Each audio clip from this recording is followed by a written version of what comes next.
Bonjour à toutes et à tous.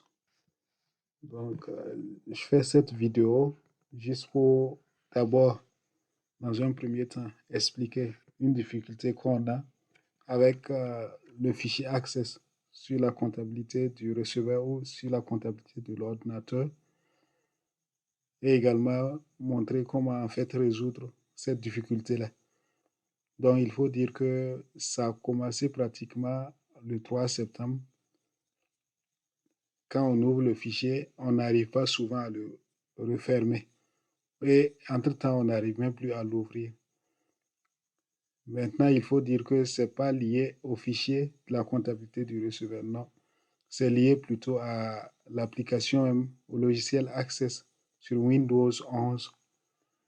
Donc, c'est toutes les personnes qui ont Windows 11 sur leur machine qui, à la suite des mises à jour effectuées automatiquement, à partir de la date du 3 septembre, peut-être, il y a des gens qui ont déjà eu ce problème. On a pu échanger. Moi-même particulièrement, principalement, j'ai eu ce problème également. Donc, ce qui m'a amené à chercher en fait comment résoudre cela. Donc, il faut dire que depuis pratiquement le 3 septembre passé, en tant que peu importe le fichier Access que j'ouvre au niveau de la machine, en fait, ça ne s'ouvre pas, ça ne s'ouvrait pas. Donc, j'ai changé de machine, Windows 11 installé aussi, ça ne s'ouvrait pas. Je suis allé prendre une machine Windows 10, je vois que là-bas, ça fonctionne normalement. Donc, en ce moment, maintenant, on a essayé de chercher à gauche, à droite, voir quelles sont les solutions qui peuvent être appliquées pour pouvoir résoudre le problème. Bon, maintenant, on a pu en tout cas avoir quelques pistes de solutions qui permettent de résoudre le problème. Et ce sont ces éléments que je m'en vais expliquer. D'abord, le problème qu'on a, c'est que quand vous allez ouvrir le fichier, pour ceux qui vont en tout cas constater, le fichier, une fois qu'on l'ouvre et qu'on le ferme, ça se présente comme cela. Donc, ça, c'est un exemple où on a le fichier initial comptabilité receveur qui est là. Ça peut être aussi comptabilité ordinateur pour ceux qui utilisent ordinateur. Et en bas, il y a un fichier également du même nom qu'on a. Donc, initialement, on sait que lorsqu'on ouvre un fichier Access, ça crée cet élément en bas. Et lorsqu'on referme, ça aussi, ça doit être fermé automatiquement. Mais nous sommes dans une situation où on l'a ouvert et lorsqu'on l'a fermé, cette partie ne s'est pas refermée. On est dans une situation où on n'arrive plus à ouvrir le fichier. En fait, c'est bloqué. Donc, lorsqu'on double-clique dessus, on n'arrive plus à l'ouvrir. Donc, ici, ce qu'on va faire, c'est quoi? C'est une proposition d'une méthode à 2 étapes pour pouvoir résoudre la difficulté. Donc, première étape, lorsqu'on est face à cette difficulté, on va d'abord arrêter le processus Access lui-même. Et pour le faire, donc on part au niveau de la barre de tâches. Donc la barre de tâches qui est là, que ce soit à gauche ou à droite, je fais clic droit sur la barre de tâches. Il y a les deux options qui sortent. Il y a gestionnaire des tâches et il y a paramètres de la barre de tâches. Donc ce qui m'intéresse ici, c'est gestionnaire des tâches. Je prends gestionnaire des tâches, je clique dessus. Ça va ouvrir une boîte de une fenêtre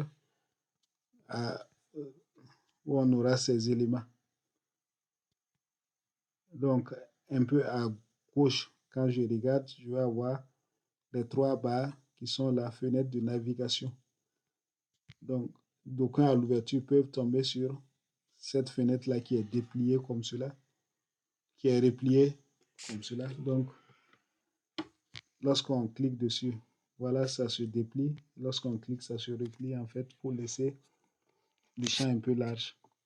Donc, à partir de ces 3 traits qui sont là, je clique et je les parcours, je viens à détail. Donc, au niveau de détail, je clique là-bas et on a à droite les différents éléments qui s'exécutent en fait en cours d'exécution. On va aller chercher la lettre M et on va trouver msaccess.x. Donc, c'est ça qui m'intéresse ici. Une fois que je l'identifie, je fais clic droit, je fais fin de tâche, arrêter le processus, oui. Donc, ça a fermé le premier. Je fais la même chose pour le deuxième s'il y en a. Fin de tâche, arrêter le processus. Donc, il y a des gens qui peuvent en avoir un, il y en a qui peuvent avoir zéro. S'il n'y en a pas, on ferme seulement et puis on quitte. Maintenant, s'il y a un, on va fermer. 2, 3. Autant de nombres qu'il y en a, il faut qu'on les ferme tous avec fin de tâche. Donc, une fois que ça c'est fait, on s'est assuré qu'à l'intérieur, il n'y a plus de MS Access qui est là. On va fermer notre fenêtre. Et là, la première étape est faite.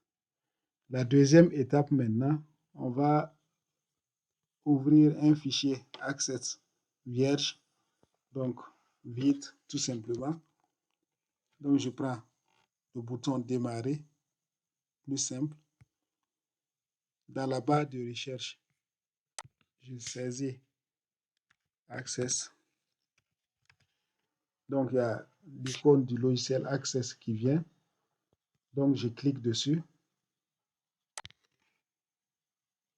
Ça ouvre en fait la base de données. Comme cela, le logiciel Access sous cette forme-là. Donc, ce qui m'intéresse, c'est à gauche, on a accueil, nouveau, ouvrir. En bas, lorsque on regarde, on a compte et on a option. Donc, ici, ce qui nous intéresse, c'est option qu'on va choisir. Ça va ouvrir une fenêtre. Et dans cette fenêtre, à gauche, lorsqu'on regarde les éléments, on a général jusqu'à centre de gestion de la confidentialité. Donc, nous allons prendre centre de gestion de la confidentialité. Et on va aller à droite, prendre paramètres du centre de gestion de la confidentialité. Lorsqu'on clique, ça ouvre encore une autre fenêtre. Et à gauche, on va aller, il y a éditeur approuvé, il y a emplacement approuvé. Donc, notre objectif ici pour l'étape 2, c'est d'ajouter un emplacement approuvé. Et cet emplacement approuvé sera là où se trouvent nos fichiers Access. Donc, je clique sur emplacement approuvé. Ça ouvre une fenêtre, une sous-fenêtre un peu à droite. Donc, quand je regarde, je descends, il y a ajouter un nouvel emplacement. Ajouter un nouvel emplacement. Je clique dessus. Il y a une fenêtre qui s'ouvre et on me donne un chemin d'accès. Et tout juste à côté, j'ai parcourir. Donc, c'est ça qui m'intéresse ici. Je vais prendre parcourir. Ça va ouvrir l'explorateur de fichiers sous Windows. Et à gauche, je vais m'intéresser, parce que là, j'ai les différents documents, images. Maintenant, je vais m'intéresser à ce PC. Donc, je prends ce PC. Il y a le disque local C qui va venir. Donc, je vais prendre disque local C. Donc, je prends disque local C. Et là, je descends jusqu'à utilisateur. Donc, quand je prends utilisateur, je mets maintenant OK ici. OK. Là, je ne sors pas d'abord, il y a une autre option qui est là. Les sous-dossiers de cet emplacement sont également approuvés. Je coche cette option et je fais OK. Ensuite, je fais OK et OK pour fermer. Ça me ramène au niveau de la fenêtre de logiciel Access que j'ai ouvert. Donc, c'est fini, je fais fermer. Donc, une fois que j'ai fini cette deuxième étape, ça veut dire que c'est bon. Je peux relancer l'application maintenant pour voir si ça va donner. Donc, si on relance l'application, je double-clique dessus. Voilà ce que ça me donne. Donc, on voit que ça s'ouvre exactement. Je referme. Donc, on voit que l'élément disparaît. Je relance encore pour tester. Donc, lorsque je lance l'application, ça ouvre en fait, voilà, un autre fichier du même nom en bas. Donc, ce qui devrait être normal. Et lorsque je quitte l'application, donc ça disparaît également. Et là, le problème en tout cas est résolu. Je peux continuer à travailler avec mon application sur Windows 11. Donc c'est cette difficulté en fait que je voulais montrer déjà premièrement et également comment on peut résoudre la difficulté pour pouvoir toujours continuer de travailler avec l'application Access. Et c'est comme on l'a dit, l'application Access également, je profite de cette vidéo pour dire de toujours faire des sauvegardes. Donc, toujours faire des sauvegardes. Et ces sauvegardes sont quoi? Lorsque je lance l'application, lorsque j'ai fini de travailler, que je vais quitter l'application, si j'ai fait des modifications ou bien si j'ai fait des enregistrements, avant de quitter, je vais opter pour l'option faire une copie et quitter. Lorsque je prends cette option, l'application va créer elle-même un dossier backup ATCR, CT, et à l'intérieur, faire une copie d'elle-même qu'elle va loger ici. Donc, avec la date à laquelle la copie a été faite et l'heure à laquelle ça a été fait également.